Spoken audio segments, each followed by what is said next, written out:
আপনি ভুলে যাবেন না আমি আপনার গোলাম না, বরং আমি আপনার মালিক। ইভেন আপনি আমার ভারপ্রাপ্ত কর্মচারী।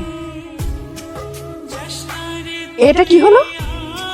আমি দেখছি কি হয়েছে। আমার অফিসে যেতে হবে, আমার ইম্পর্টেন্ট একটা মিটিং আছে। তোমরা মাথা ঠান্ডা করো। আঙ্কেল আমাকে চিনতে পেরেছেন? আমি শেহজাদের ওয়াইফ। হ্যাঁ চিনতে পেরেছি। বলো না, মনে করে আমাকে হঠাৎ শর্ট কোনো সমস্যা? আঙ্কেল আপনি কি জানেন শেহজাদ 4 থেকে 5 মাস আগে সেটা সব হারিয়ে ফেলছেন। ইভেন ও এখন মির্জা পরিবারের গোলামের চাকরি করছেন। হ্যাঁ আমি সব খবরই পেয়েছি। জানেন মানে? আঙ্কেল আপনি সবকিছু জেনে এখনো কিছু করছেন না?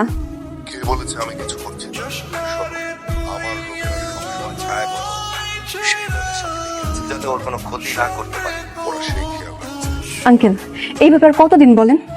দাউদ খান কতটা ভয়ঙ্কর মানুষ সেটা তুমি নিজেও জানো। দাউদ খানের লোকেরা ভেবেছে শেহজাদ মারা গেছে। তাদেরকে বুঝতে দেয়া যাবে না যে শেহজাদ এখন বেঁচে আছে। আর যেহেতু শেহজাদ একটা নতুন পরিচয় পেয়েছে, ওকে আপাতত ওখানেই থাকতে দাও। আর ওটাই ওর জন্য সেফ জায়গা। যতদিন শেহজাদের স্মৃতি ফিরে না আসে, ততদিন কিছুই করা যাবে না। ঠিক আছে, আমি শেহজাদের স্মৃতি সত্যি সব ফেরাবো। তবে আঙ্কেল আপনার একটা হেল্প লাগবে। ঢাকার সবচেয়ে ভালো যে নিউরোলজিস্ট আছে আপনি তাকে ঠিক করে দিবেন। আমি শেহজাদের চিকিৎসা করাবো। তাহলে তো খুবই ভালো হয়। ঠিক আছে, আমি সব কিছু ঠিক করে দিচ্ছি। ঠিক আছে, চলো চলো আমাদের তাড়াতাড়ি যেতে হবে, অনেক রক্ত বের হয়ে গেছে। আচ্ছা আচ্ছা ঠিক আছে, চলো। ভাবি, ওই যে সামনে একটা ফার্মেসি আছে, ওই জায়গায় থামাই তাহলেই তো হয়। না না না, তুমি তুমি বামে যাও। বামে কেন? হ্যাঁ এত কথা বলছো কেন? যা বলছি তাই করো, বামে যাও। ওই যে সামনে একটা ক্লিনিক আছে, এখানে থামি। না না না না, ক্লিনিকে আমি যাবো না।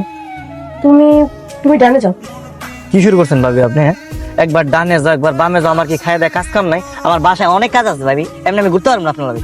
হ্যাঁ বেশি কথা বলো তো। তুমি তুমি উত্তর দিকে যাও। আমি যাইতে পারবো না, আমার অনেক কাজ আছে।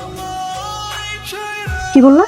ও ভাবি, আপনি পিস্তল কই পেয়েছেন? আমি পিস্তল কোথায় পেয়েছি তোমাকে বলতে হবে? যা বলছি তাই করো, যাও যাও বলছি।